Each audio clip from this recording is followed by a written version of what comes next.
이번 시간에는 논리전개 방식 중에서 정의에 해당하는 예제를 하나 더 풀어보겠습니다. 정의는 어떤 말이나 사물의 뜻을 명백히 밝혀 규정하는 것을 말합니다. 정의의 장점은 일반 독자가 생소하게 여길 수 있는 전문 용어나 추상적인 개념을 쉽게 이해할 수 있도록 도와준다는 겁니다. 네이버 카페 마익루에 독해 상급 11 예제를 올려놓았습니다. 여러분은 이 예제를 미리 풀고 난 뒤에 강의를 들어야 독해력이 좋아집니다.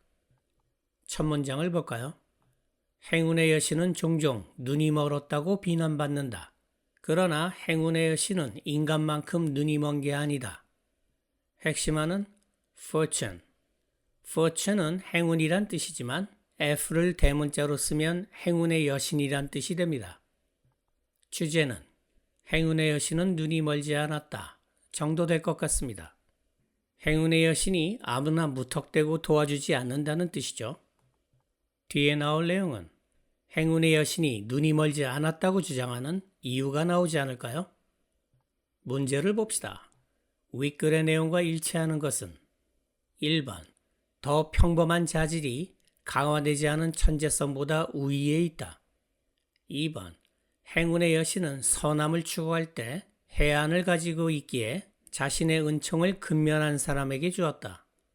3번, 비록 천재는 아닐지라도 가장 위대한 사람은 좋은 가문 출신이다.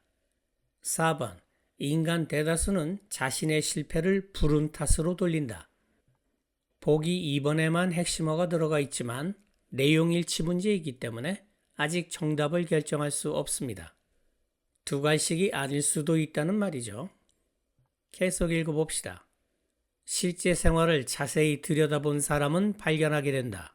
행운의 여신이 대개 근면한 사람의 편이라는 사실을. 바람과 파도가 최고의 항해사 편인 것과 마찬가지로 인생을 항해에 비유하고 있군요.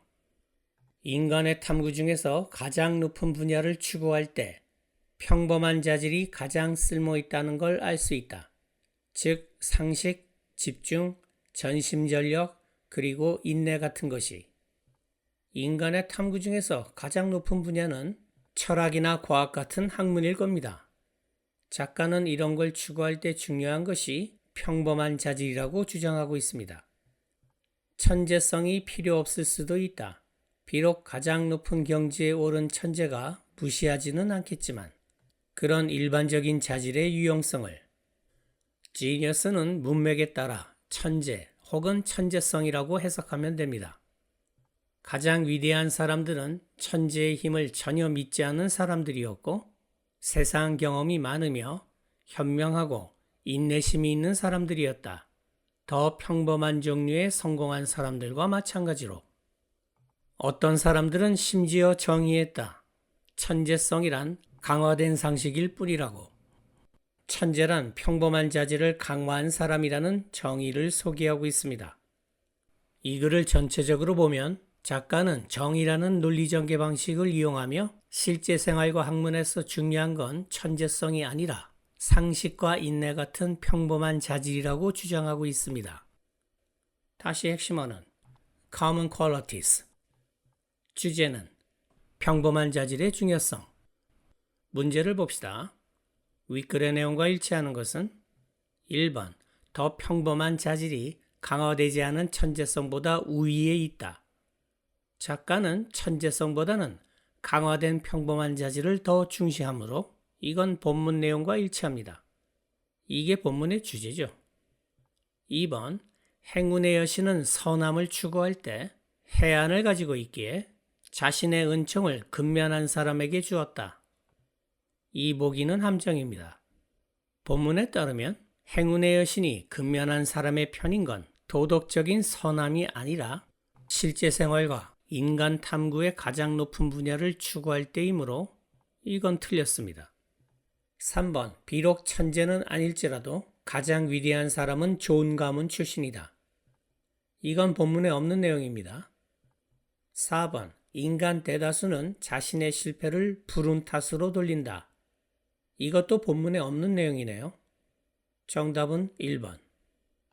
임마누엘 칸트는 천재란 규칙을 새로 만들 수 있는 능력을 지닌 사람이라고 정의했죠. IQ 테스트 점수가 높다고 해서 천재가 아닙니다. IQ 테스트 점수와 천재성은 전혀 관계가 없다는 과학적 결론이 이미 나와 있죠. 또한 시험 점수가 아주 높다고 해서 천재라고 말할 수도 없습니다. 암기력과 천재성은 관련이 없으니까요. 오히려 단지 암기력이 좋아서 시험을 잘 보는 사람이 높은 지위에 오르는 건 공동체의 재앙이 될 수도 있습니다. 명문대를 나왔다는 이유만으로 불의에 맞서고 정의를 지킬 거라는 생각은 엄청난 착각입니다. 과거 중국에 충성했던 사대주의자들, 일제의 앞잡이가 됐던 매국노들, 독재 정권의 충견 노릇을 했던 사람들 대다수가 그 시대에 소위 말하는 엘리트였다는 사실을 잊으면 안 됩니다.